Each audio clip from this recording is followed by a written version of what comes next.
سلسلة جي تي ايه حواراتها كتير، في قصص وشخصيات مثيرة للاهتمام كان الواحد نفسه يعرف عنها. ومن الشخصيات الغريبة اللي انا شفتها في عالم جي تي ايه هي كلاود، ايوه الكاركتر اللي كان في جي تي ايه 3. اتكلمت عن توني سيبرياني في ليبرتي سيتي وعن فيكتور في فايس سيتي ستوريز. لو انت لسه ما اتفرجتش عليه ممكن تروح تتفرج عليه. انما انا النهارده جاي اتكلم عن جي تي ايه 3 وازاي اللعبة دي كانت سابقة عصرها ومميزة في السنة اللي هي نزلت فيها بجد. مبدئيا اللعبة نزلت سنة 2001، يعني ما تنتظرش منها جرافيك جبار ولا واقعية مذهلة، بس فعلا التفاصيل اللي في اللعبه دي مبهره جدا على السنه اللي نزلت فيها. زي مثلا لما حد بيتقتل الكل بيتلم عليه، او ان العربيه مثلا بتحاول تخبطك فانت تنط على جنب عشان تتجنب العربيه. حتى التفاصيل هتبان في الناس اللي ماشيه في الشارع، اللي مختلفين من ست يا راجل يا شحات، كلهم مختلفين. على العموم جبنا سيره جي تي اس 3 لما كنا بنتكلم عن ليبرتي سيتي، وقلنا ان المزجتين شبه بعض جدا لان اللعبتين بتدور حوالين نفس المدينه ليبرتي سيتي، فمن الطبيعي ان هو يديك نفس الطابع ده. انت ممكن تكون مش حاسس بتاثير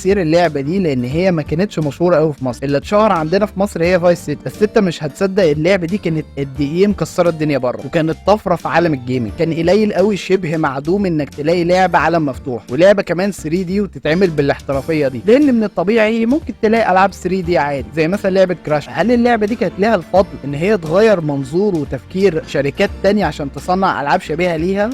وده الكلام اللي انا كان نفسي اقوله قبل ما احكي قصه اللعبه. ويلا بينا نبدا في القصه، بس قبل كل حاجه اعمل لايك واشترك في القناه واكتب لي رايك برضو في الفيديو الغريب اللي انا عملته، القصه الغريبه اللي انا قلتها. ولو عايزين نكمل في السلسله دي ممكن اكمل فيها. انا قلت برضو عشان ننوع، ما يكونش كل شويه ملخصات، فاهم قصدي؟ يعني ننوع في المحتوى شويه. ويلا بينا نبدا الفيديو. كلاود كان شخصيه صمت، ما بتتكلمش كتير، ماشي بمبدا افعال لا اقوال حرفيا. واللي انت ما تعرفوش ان كلاود من سكان سان اندرياس، مش من ليبرتي سيتي زي ما انا فاكر. هو كل الموضوع ان هو خد حبيبته كاتالينا وانتقلوا هما الاثنين عشان يروحوا ليبرتي سيتي وينفذوا عمليات سرقه هناك. ولكن ذات يوم كانوا بيعملوا عمليه سرقه زي كل مره. في وسط ما هم بيهربوا صاحبته كاتالينا هتغدر بيه وبتقول ان هي عندها طموحات اكتر من كده بكتير، وان لازم اتخلص منك يا كلاود لان انت بتضيع وقت. وضربت عليه النار بعد ما هربوا من البنك وكلاود مرمي على الارض. لحسن الحظ الطلقه ما جاتش فيه موتته، هي الطلقه بس اصابته مش اكتر، بس تم القبض عليه من بعد العمليه دي. وفي وسط ما البوليس كان مرحل كلاود عشان يوديه للسجن واتحكم عليه وقتها 10 سنين، كان في حد مع كلاود شخصيه مهمه جدا في عصابه كولومبيه في ليبرتي سيتي، والعربيه دي كانت بتراقب عربيه البوليس. شكلها هتحصل عمليه ولا ايه؟ المهم العصابه دي اقتحمت عربيات البوليس وفتحت الشاحنه اللي فيها المسجونين وجابوا الراجل. فمن بعد الحوار اللي حصل ده كلاود عرف يهرب هو واحد صاحبه تاني، فصاحبه ده هيودي كلاود لحته كده يتوه فيها. وهنكتشف بعد كده ان صاحبه ده اسمه ايد فول، وكان ليه علاقه بعصابه ايطاليه برضه في نفس المدينه. فصاحبنا ده ادى شغل كويس جدا لكلاود، والشغل ده هيبقى في مالها ليلي، هيشتغل مع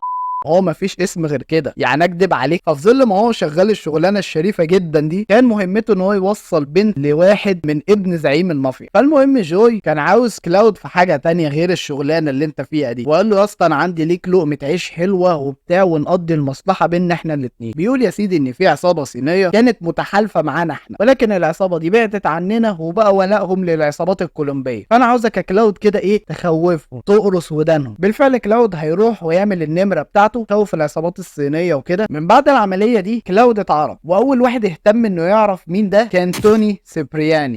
ده نفس الشخص اللي كان في ليبرتي سيتي لو تفتكر. لو انت ما اتفرجتش على الفيديو ده ممكن تروح تشوف. فالمهم توني كان بيحكي لكلاود، بيقول ان في محلات كانت تحت سيطرتي وبطلوا ان هم يدفعوا الاتاوه، فانا هاخدك يا كلاود نشوف احنا الحوار ده. بالفعل هما الاثنين راحوا للمحلات التابعه يعني لتوني. هيلاقوا ان العصابات الصينيه من اللي احنا كنا مخوفينهم في المرحله اللي قبليها قلبوا على العصابه، بل كمان سيطروا على المحلات اللي كان ماسكها توني، بدأوا يفرضوا سيطرتهم في المحلات التابعه ليه. من بعد ما هربوا بعجوبه من العصابه قعدوا مع بعض في الحته بقى اللي توني بيحب يقعد فيها. وتوني كان وقتها متضايق وحس بعدم احترام وقله تقدير من اللي حصل ده، وبيقول ان انا ما قلش اهميه عن ابويا. نسيت اقول لكم على حاجه، ابوه كان زعيم مافيا عادي يعني. فالمهم ان توني طلب من كلاود اللي احنا لازم نقرص على العصابه دي، انا عاوزك تخسرهم، جيب عربيه مفخخه وفجر المصنع على ما انا عاوزهم ما يتهنوش، نيمهم من المغرب. وبالفعل كلاود هيعمل كل ده، والعصابه الصينيه خافت ولمت نفسها، بل كمان قالوا لتوني ان احنا خلاص هندفع الاتاوه ومش عارف ايه، بس عاوزين كلاود هو اللي يستلم. فتوني بعت كلاود عشان ياخد الاتاوه منهم، وكانت عباره عن شنطه فلوس محطوطه في شارع ضيق يعني. وكلاود كان لسه واخد الشنطه وخلاص ماشي، لقى نفسه متحاصر من العصابات الصينيه دي. هم كل تركيزهم كلاود، لان كلاود هو اللي مجننهم. فالمهم كلاود هيقدر ان هو يهرب منهم وهيروح لتوني. وكلاود كان مخسر العصابه الصينيه كتير جدا، لدرجه ان الخبر وصل لزعيم المافيا سلفاتور، واللي كان برضه في الجزء بتاع ليبرتي سيتي لو تفتكر. فبعد كده سلفاتور عمل اجتماع طارئ لكل اعضاء العصابه بما فيهم كلاود، لان هو يعتبر بقى معاهم. وبالفعل اتقابلوا مع بعض وبتاع وعاملين ايه يا رجاله ومش عارف ايه. فقام سحب كلاود على جنبه وقال له انت يا اسطى انت عجبتني، وانت يا اسطى جامد جدا ومش عارف ايه، وجننت العصابه الصينيه وبتاع، ولو انت عاوز يا كلاود فلوس هديك فلوس وهديك مركز وهجيب لك موتوسيكل، بص هجيب لك كل حاجه، بس انا عاوز منك خدمه، والمهم هي انك هتاخد ماريا وهتعملوا شويه شوبينج وبتاع وتبقى معاه. ايه ده بس كده؟ ده انت كده بتقل مني يا سيد المعلمين. بالفعل هتفضل مع ماريا في المشوار العبيط ده لغايه لما ماريا هتطلب منك انك توديها حفله، وانت طبعا هتوصل ماريا للحفله، والله اعلم الحفله دي فيها ايه، وانت كده كده كنت بتوصل عاهرات فعادي يعني. فالمهم وفجاه لقينا عربيه البوليس بتجري على مكان الحفله، لان اكتشفوا ان الحفله دي فيها هيروين وحاجات كده. بالفعل كلاود هينقذ ماريا وهيهربها لغايه بيت سلفاتور. فالمهم من بعد الحوار ده سلفاتور بعت لكلاود عشان عاوزه برضه في خدمه تانية، وهو ان في واحد شغال في الملهى الليلي عندهم ما بيشتغلش في المخدرات ولا اي حاجه، بس لاحظنا ان هو معاه فلوس كتير، فانا طبعا شاكك ان هو ممكن يكون بينقل معلومات للعصابه الكولومبيه دي. فروح يا كلاود كده شوف ايه اللي بيحصل، يعني ايه الحوار. فكلاود فعلا هيمشي ورا الراجل ده لغايه لما هيوصل عند المينا التابعه للعصابه الكولومبيه، وهتلاقي مين هناك؟ ايوه كاتالينا وميجيل، ايوه هما الاثنين اللي باعوك في اول اللعبه. وطبعا مش عارفين ان كلاود عايش اساسا، هم اعتبروه ميت من الرصاصه وخلص. طبعا عشان كلاود صامت فقال خلاص سيبك من الكلام ده، الانتقام جاي. فالمهم يعني من بعد هيديهم الاخبار بقى وبتاع، هيمشوا وانت طبعا هتقتل اللي هو الراجل اللي بينقل لهم المعلومات، وبكده خلصت المهمه. فالمهم ان من بعديها هنلاقي برضو ان سلفاتور طلب من كلاود مهمه مختلفه تماما، وهي ان العصابات الكولومبيه مجهزين ضربه وهجمه كبيره هيبقى ضدنا وضد المافيا عموما، وحاطين كل اسلحتهم بسلطاتهم بطحيناتهم ببابا غنوجهم كلها في السفينه دي، مستنيين بس اشاره عشان يهجموا علينا، ولو هجموا مش هيرحمونا. وقال لكلاود كمان لو انت عملت المهمه دي بجد وعلى حق اعتبر نفسك الدود كلاود، بص هعمل لك اللي انت عاوزه. فمن بعدها صاحبنا كلاود راح لايد بول قال له يا اسطى ايه الحوار ده ومش عارف ايه، يا اسطى يلا بينا نشوف بس الحوار ده وبتاع وايه ونبوظ العمليه دي. فالمهم كلاود وايد بول هيروحوا هما الاثنين ومعاهم ديناميت عشان يفجروا السفينه دي بالاسلحه اللي فيها، وانت مهمتك اللي انت تنش الناس بسنايبر عشان ما يشوفوش صح. وبالفعل ايد بول هيزرع القنابل دي والقنبله هتفجر السفينه باكملها، ودي تبقى اكبر ضربه ضربها كلاود للعصابه بتاع الكولومبيين. فالمهم من بعد العمليه السوء دي سلفاتور قال احنا لازم نحتفل بيك وعلى مجمل اعمالك اللي انت عملتها للعصابه دي، ومكان الحفله هتبقى في النادي. ولكن يا كلاود كان في عربيه كده كان فيها جثه يعني، فعاوزك تاخد العربيه دي تدفنها في اي حته وتبقى تجن على الحفله. يعني بيتكلم على الجثه كأن مثلا كلاود هيروح يجيب له حاجه من سعود وجاي مثلا. فكلاود فعلا كان في طريقه للحفله وياخد العربيه اللي سلفاتور قال له عليها، هيجي له رساله غريبه جدا من ماريا وهتقول اللي بيحصل لك ده فخ، وهيظهر لك مكان على الخريطه جديد، ولو انت كملت المهمه عادي وخدت العربيه هتنفجر بيك، فانت لازم تروح لماريا الاول قبل ما تشوف حوار المهمه دي. وهنكتشف بعد كده ان سلفاتور كان عامل فخ ليه عشان لما لقاك انقذت ماريا فافتكرك يعني ان انت بتكون حبيبه سلفاتور وكده يعني، وكان الخطه بتاعته ان هو ياخد جثتك يا كلاود ويديها للعصابه الكولومبيه ويقول ان ده اللي فجر السفينه بتاعتك عشان يكسب ثقتهم ويعملوا صفقه معاه. فالمهم ان ماريا قالت له التحلك الوحيد اللي انت تمشي بره المدينه خالص، لان الكولومبيين عاوزينك والعصابه بتاعت سلفادور عاوزينك، بص انت مطلوب في كل حته. فبعد كده هنتعرف على واحده اسمها اسوكا، ودي كانت تبع لعصابه الياكوزا اللي في امريكا. اسوكا دي هتبتدي ان هي تختبر كلاود وهتشوفه هل هو ولاؤه لسه للمافيا ولا لا، لان هي ما كانتش واثقه في كلاود خالص. فبتقول ان انا لو وثقت فيك لو هتعمل حاجه واحده بس، وهو انك تقتل سلفاتور. وبالفعل هيروح بالعربيه بتاعته ومتامن وكل حاجه، وبالفعل هينجح في المهمه دي ويقتل اخيرا زعيم العصابه سلفاتوري. ومن بعد المهمه دي اسوكا هتفضل تعتمد على كلاود وهيبقى مقرب ليها جدا. كلاود هيفضل يعمل مهمات للياكوزا كتير، وهنتعرف كمان على واحد اخوه الكبير تقريبا اسمه كينجي، وهيعمل مهمات خاصه بيهم هما الاثنين. وطالما المهمات دي ضد العصابه الكولومبيه خلاص. المهم في يوم اسوكا هتطلب من كلاود ان هي تقابل واحد اسمه ري، وري ده ظابط فاسد وبينقل كل المعلومات لعصابه الياكوزا. وكلاود فعلا هيبتدي ان هو يعمل مهمات مع ري ده، زي ان هو مثلا يقتل الشهود او يحرق دلائل على واحد مثلا مهم في البلد، لغايه لما كلاود في مره هيقابل الشخص المهم ده، واللي كلاود ساعده اكيد طبعا عشان يمحي كل الدلائل اللي ضده. فمن بعدها الراجل المهم ده واللي بالمناسبه بيشتغل في السياسه هيحترم كلاود جدا وهيعجب بيه، وهيطلب كمان اول مهمه ليه انه يجيب راجل عجوز مهم جدا ليه يعني وكده من مقر العصابه الكولومبيه، حاجه كده يعني عشان يبتدي يختبر كلاود. وبالفعل كلاود هيعمل هيعمل المهمه وهياخد الراجل وهيمشي. فمن بعديها بمراحل هنبتدي نشوف الراجل المهم ده بيقول لكلاود انا عاوز اصلح من البلد دي، انا عاوز انفذ اعمالي بس مش عارف انفذ حاجه من حرب العصابات اللي دايره في البلد. الله يفتح عليك والله، يعني اخلاقك العاليه دي احرجت. المهم يعني ان هو بيقول ان احنا نطبش الاتنين في بعض، عصابه الياكوزا وعصابه الكولومبيه، وكده كده هيقتلوا بعض واحنا بعاد يعني. فالراجل المهم ده قال لكلاود ان انت تاخد عربيه من العصابه الكولومبيه وتدوس اخو اسوكا بالعربيه دي، وده عشان يبتدي الصراع ويشتعل العصابتين ببعض. بالفعل كلاود هياخد العربيه وداس كينجي. وهنا بصراحه انا ما اعرفش يعني اللي هو كلاود انت ازاي كده يا اخي. انا هنا بقى اتنرفزت يا ابني، دي الناس دي مستأمناك وبتاع واعتبروك واحد منهم ومش عارف ايه، فان انت عادي انك تبيعهم عادي وانك تبقى ضدهم عادي. اي حد يقول لك اقتل فلان فتقتله، يا اخي ايه ده؟ شخصيه صامته وما بتتكلمش كتير، واي مهمه بيجي لها بينفذها على طول بدون اي تردد وبدون اي عزيز ولا غيل. فالمهم ان من بعدها كلاود هيروح للراجل المهم ده، وطبعا العصابتين بيدبوا في بعض عادي يعني. فبيقول يعني ان في شنطه مهمه جدا عند الكولومبيين، عاوزك لما يخلصوا على بعض تاخدهم منه. وبالفعل كلاود هيروح للمكان، وهو طالع الاسانسير هيتفاجئ بالاتنين اللي خانوه، ميجيل وكاتالينا. كاتالينا هتضرب ميجيل وهتجري، ولكن كلاود مش هيقدر انه يلحقها. وبعد كده كلاود اتفاجئ بوجود اسوكا، وكانت فاكره ان ميجيل عارف قاتل اخوها ده مين، او اللي هو يعترف مين اللي قتل اخويا والكلام ده. اي خيط توصلها لابن الحرام اللي قتل اخوها يعني، لمؤاخذه يا كلاود. واسوكا كانت واثقه في كلاود جدا لدرجه ان هي سمحت له ان هو يشتغل معاهم عادي ولا كانه قتل اخوه ولا حاجه. فالمهم ان هم يشتغلوا معاهم كلاود ضد العصابه الكولومبيه مهمات متنوعه بقى، زي مثلا ان هو يكسر الكشكيات اللي هم بيبيعوا فيها المخدرات، او يستدرجوا العصابه، او الكلام ده كله. فكلاود من بعد ما عمل كل المهمات دي لقى اسوكا وميجيل ميتين، ولقى رساله كده موجوده من كاتالينا وبتقول اللي انا خطفت ماريا، ولو انت عاوزها يعني تعالى لوحدك وهات معاك 500,000 دولار، وده لان ماريا عاوزه تاخد المبلغ ده وتهج على بره. فالمهم كلاود خد معاه فعلا الفلوس وراح، ولكن مش عشان ماريا ولا حاجه، ولكن عشان يقابل كاتالينا. كاتالينا هتاخد منه الفلوس، وامرت العصابه الكولومبيه ان هم يخلصوا عليه، ولكن المره دي كلاود خد المسدس منه وعمل مجزره للعصابه الكولومبيه. ولكن للاسف كلاود مش هيلحقها، وكاتالينا هتهرب. كاتالينا هتاخد الطياره هليكوبتر وهتروح مكان تاني خاصه بالعصابه الكولومبيه. بالفعل كلاود هيروح للمكان، وهيحصل مجزره ومعركه كبيره جدا ضد الكولومبيين ما اخر مرحله بقى. وهي ماشيه بالطياره هليكوبتر، انت المفروض هتلحقها بالبازوكا وهتبتدي تضرب على الطياره دي لغايه لما الطياره هتقع. وبكده يا جماعه يكون خلصت الانتقام اخيرا من بنت